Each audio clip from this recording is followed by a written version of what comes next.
Welcome to Just Break Up, the podcast about love, heartbreak, and all the relationship advice you don't want to hear. My name is Sierra DeMulder.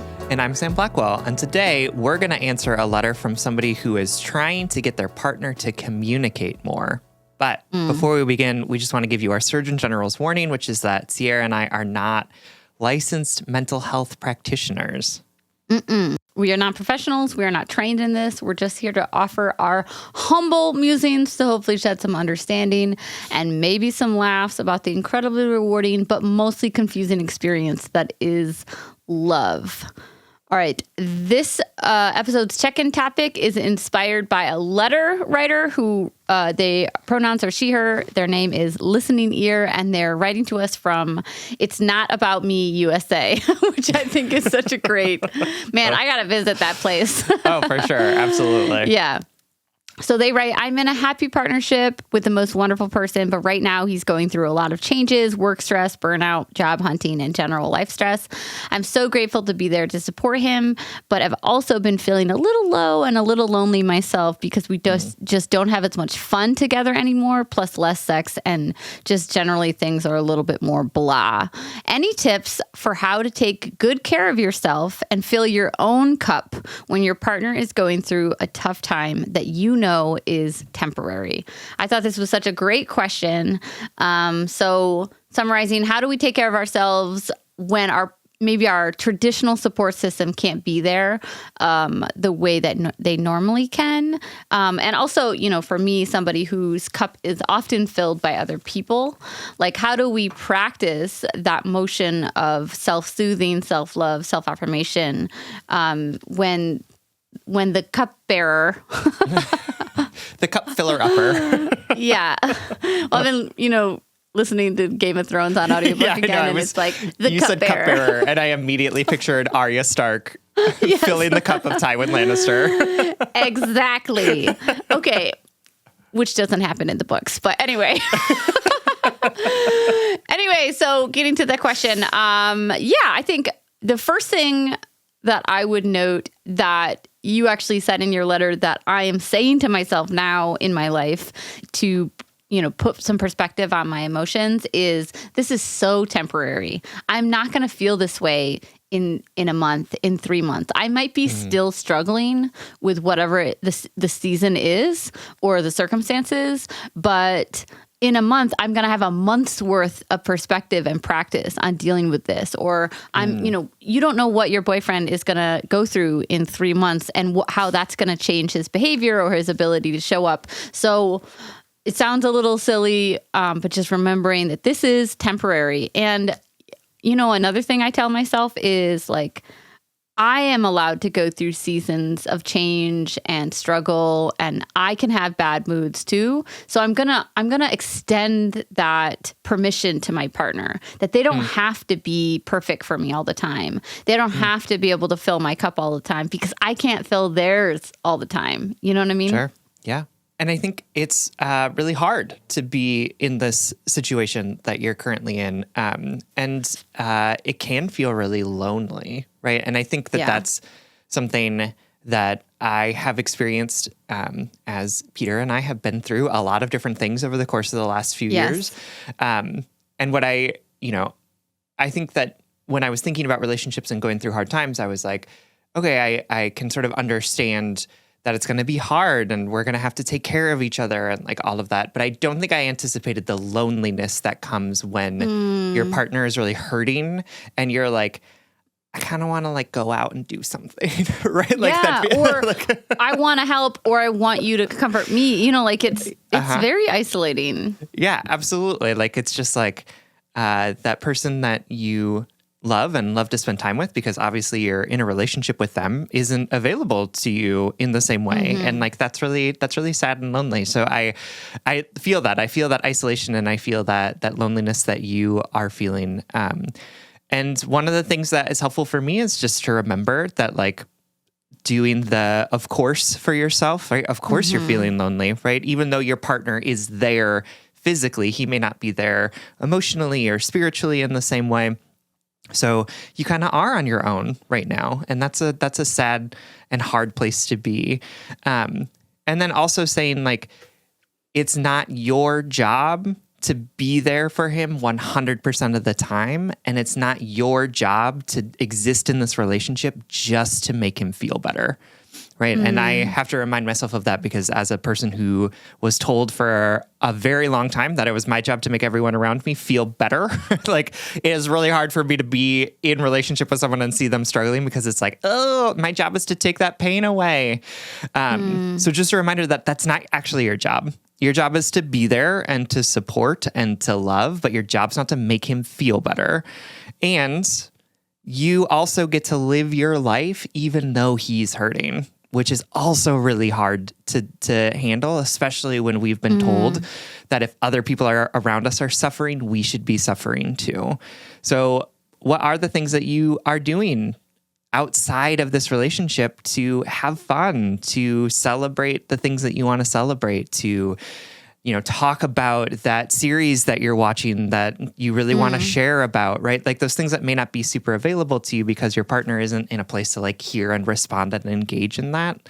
Like, are there other places where you can do that with your family, with friends, with coworkers, so that recognizing that, of course, it's not going to feel the same as being filled up by your partner, but that there are other places where you can get some of that desire for validation, for conversation, for, fun and lightness, even as things at home with your partner might be a little bit more weighty than they are normally. Yeah.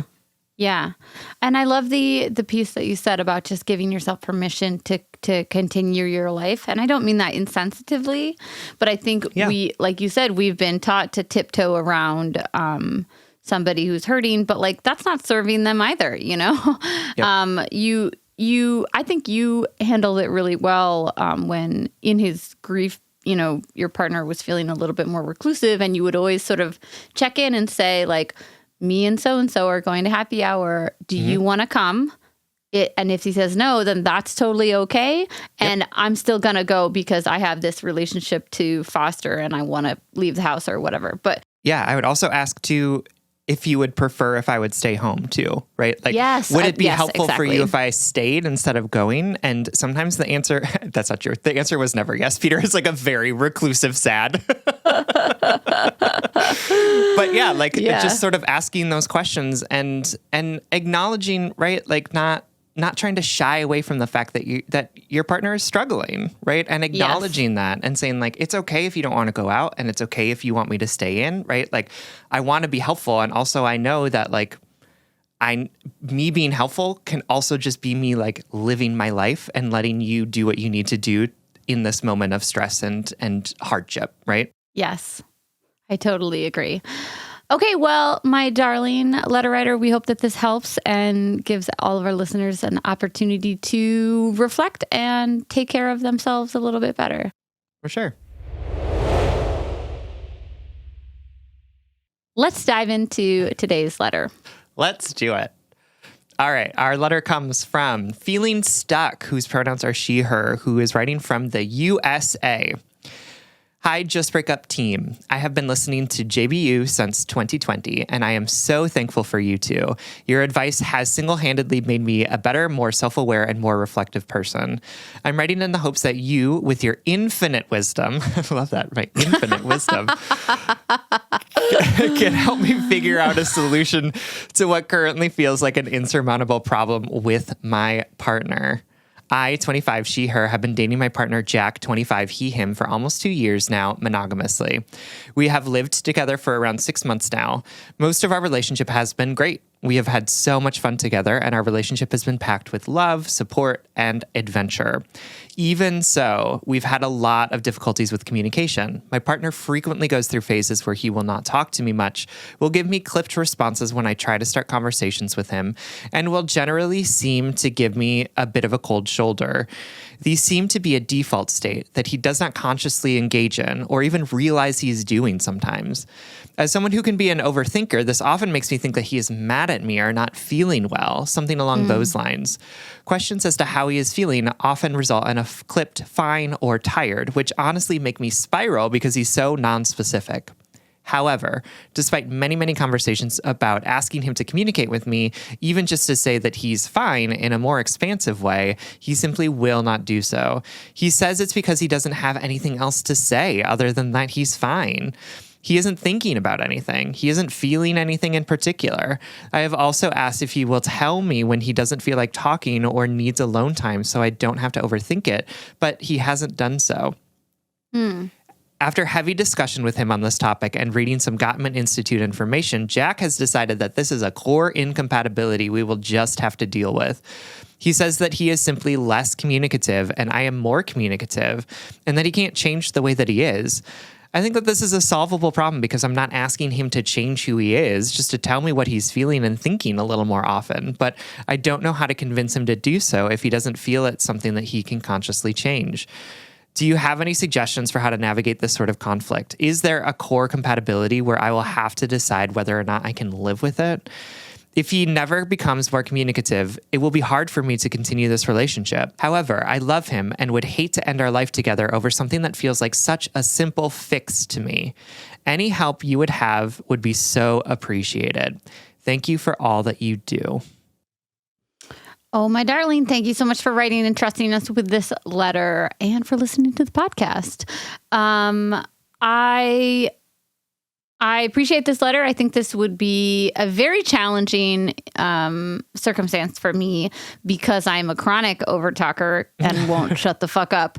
And also because, of my attachment and my lived experience, silence will always feel dangerous to me, right? Sure. Withheld, quote unquote, withheld thoughts or silence or anti-communication, right, as I perceive it to be, will always feel dangerous. It will, I thought it was interesting that the letter writer used the phrase cold shoulder, but she was sort of implying, it's not like an abusive cold shoulder used to manipulate or, to establish dominance, but like an accidental cold shoulder, just like right. his natural, is it a cold shoulder or is it just like his natural quietness, Right.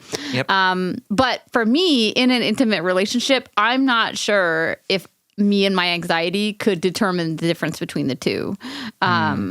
Because I would always think, well, there's something there that hasn't been, unearthed and needs to be processed, or I need to make something right. Like sitting in the easy silence of my partnership now has taken a lot of time and trust, to get used to that sort of dynamic.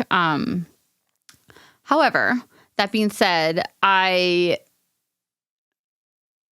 see this as an incompatibility, not as like a terminal incompatibility, but I see this as something that you might be able to gain different perspective on, be able to approach differently. Or at the end of the day, if he's not communicating in a way that makes you feel fulfilled, then maybe this is an incompatibility that will end this relationship, and that would be okay too, For sure. Yep. Yeah. I mean, I think the thing for me is to do some like self-reflective work in this moment, right? Because like what he's telling you is when I say I'm fine, right? And you are not believing that to be true, right? Even though that's like the experience, like that is the truth, his own truth that he is telling you. And you're saying, I don't believe that. And my question for you is like, why don't you believe that? Like, where is that coming from? Where is that fear, that anxiety manifesting for you? Where did you learn that when somebody says I'm fine or I'm tired, they're not actually fine or tired, or they are mad at you? Yeah, right. Like I could give you some very specific examples from my life, but I'm not sure. I don't know you. So like, I don't know what your life is happening. What's funny is that I don't have any specific time in which somebody said they're fine and they weren't, but I do have, I was taught that love wasn't unconditional, that it had to be earned. And how can you earn love in silence? Like, how can you feel safe in silence without somebody saying you're safe explicitly? I'm fine is not enough. Right. Absolutely. Yeah. And I think that I have like been around people who have used fine as a way to like not talk about something, but same here. Like if there was stuff we weren't talking about, it was like really bad. You know what I mean? Yes. Like it was like we Totally. all knew what was happening. We all knew everything was going wrong. And also like we just weren't talking about it. So like that is the fear that I have. And I deeply relate to you feeling stuck because like, you know, I also have the same thing where it's like when Peter says to me, I'm tired, I'm like, that could mean so many different things and I don't know how to respond to it. Yeah, right. Like honestly. And had like similar. Do you want to tell the story about my misunderstanding on the phone the other day? Sam. I said a sentence badly is what happened. And Sierra was asking me if I had talked to Peter about something and I had the flu. So Peter and I were sleeping in separate spaces. I was like living in the basement so that he wouldn't get sick. Right. And then Sierra was like, do you talk to Peter? And he said, well, Peter and I are separating. Pause. Heart jumps into my throat because I have the flu. We're sleeping in different bedrooms and she lost it. As the words were coming out of my mouth, I was like, this is not the way to say this I was like, that's not the word to use, not Sam. The word.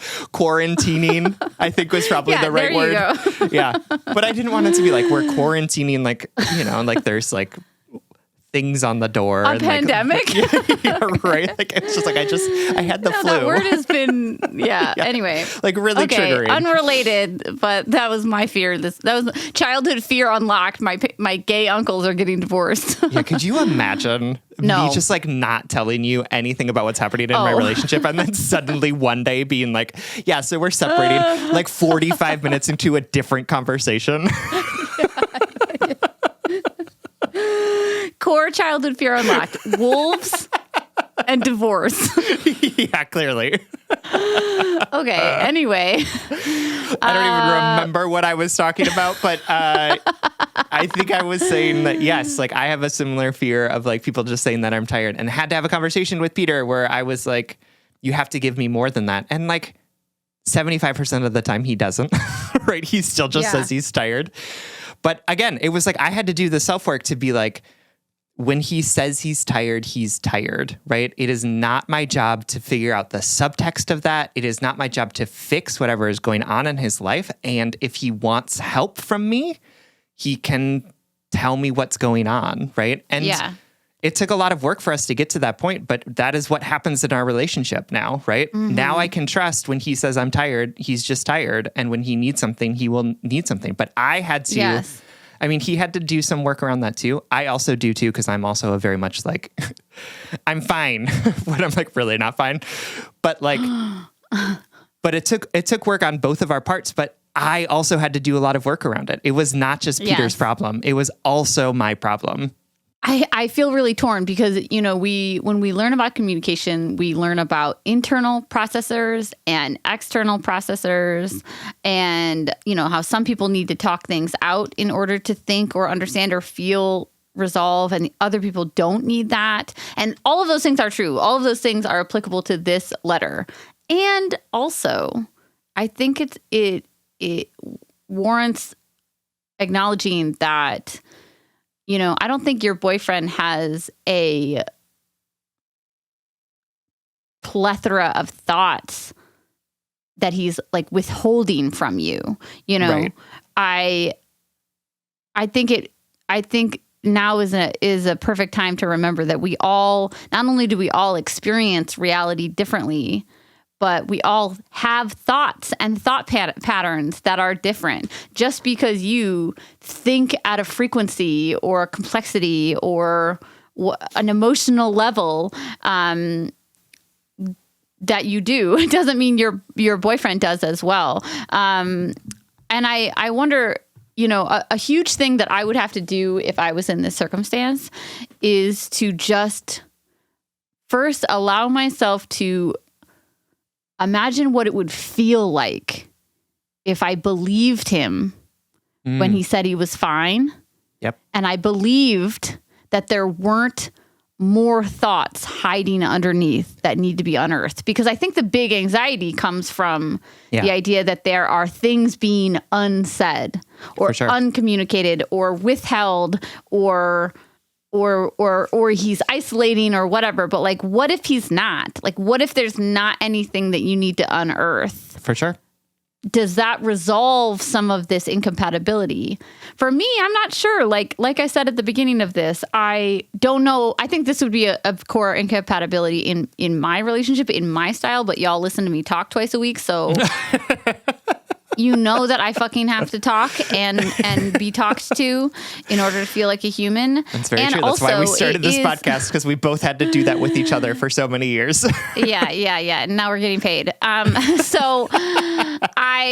But I think that it has always been very healing and empowering for me to remember that just because I'm operating under one, system or thought pattern doesn't mean the person next to me that is in the same relationship with me is thinking in the same way, or just because when I'm quiet and I say I'm fine, I really mean I'm pissed and I want to talk to you and you should have bought me flowers, doesn't mean his fine means the same thing. And I think it's kind of like the opposite of the 30%, 100%, analogy that we use, where we say like, oh, he's just giving me 30% of himself. Oh no, it's not the opposite. It's exactly the same.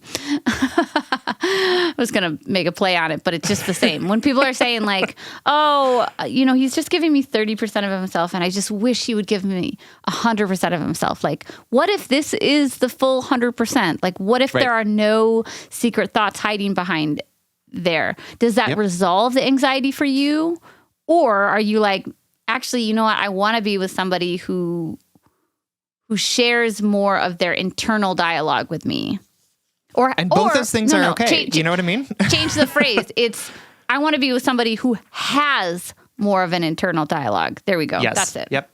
Yeah, absolutely. And that's an okay thing to want, right? Like I'm somebody who does need somebody who can process through things with me, who's like okay with me talking through things, and also is like able to reflect that back to me. It makes me feel connected to them. It makes me feel like I'm being seen in different ways, but that doesn't necessarily need to happen for everyone, right? We can decide, right? Like it's okay to be with somebody who doesn't have a lot of inner dialogue, right? And I'm jealous of those people because like that feels like it would be much easier. Sometimes I'm just sitting alone with myself and I'm like, shut the fuck up in silence. Honestly, to myself. Oh my God, 100%. When I'm like lying in bed and just like thinking about things and I'm like, why are we doing this? I don't understand. Just do this Sudoku in silence, you fucking witch. Anyway, it's Self-Love Monday, folks. Yeah. All this to say that it is not your job to sort of suss out some sort of unspoken danger in your relationship, right? It isn't, that's not it. That is not your job. That's not what will protect you. Absolutely. It's not going to protect you, right? And I know that that's what it feels like, right? He might be mad at me. He might be like so upset about this thing and he's just not telling me, right? It's not your job to figure that out and how to do that. And at the same time, it is your job to understand your own reactions to what other people are doing, especially if the things that they're doing are like kind of innocuous, right? Are kind of just like a reflection of their own understanding of the world. So what about this is triggering for you? What about this is bringing things up? And it's not your partner's job to behave in perfect ways to make you never feel triggered. It is your job to acknowledge that the triggers are happening and figure out how you're going to deal with them when they inevitably happen, when they inevitably come up. Yeah. And Sam said that all perfectly. And if you want somebody who communicates more, who has more external thoughts, that is absolutely an okay reason to say this love is very good, but I know that there's a better love out there for me. For sure. Absolutely. All right, my darling, we hope that this helps. Thank you so much for spilled writing. some of our infinite wisdom on you. Yeah, absolutely. Which is mostly just us talking, like the internal dialogue, just like external. Yep. Yeah. Somebody really sweet on Instagram posted, I hope they hear this because I don't remember their username. Somebody on Instagram was like, I'm so grateful for Just Break Up. They have, I don't have any original thoughts anymore. It's just theirs. And I wanted to be like, I don't have any either. I just regurgitate things that Sam says back to him, but more poorly. There we go. Anyway, my darling, I hope that this helps, and I hope it gives you some resolve in this pickle that you are in. Thank you so much for writing and for trusting us with this letter. Absolutely. We love you. All right, everyone. Thank you so much for listening. Remember, if you want more content from us, you can support us on Patreon for as little as $5 a month. You'll get an additional bonus weekly episode. That's patreon.com/justbreakuppod. That's right. And you can submit your questions about all matters of the heart at justbreakuppod.com, which is also where you can find our merchandise. Please remember to like, follow, subscribe, give us a 5-star rating and review. This literally keeps our mics on and helps us reach more brokenhearted souls who need two random strangers giving them relationship advice. Just Break Up is a production of Duvid Media, original music, editing, producing, all magical things by our good friend Spencer Worth Davis. And remember, everybody understands and processes through the world differently. Just because you experience a certain type of thoughts in a certain type of way doesn't mean your partner is experiencing this as well. All we can do is take our own understanding plus compassion and empathy and bring that to the table and see what we can make work with one another. And if all else fails, just break up.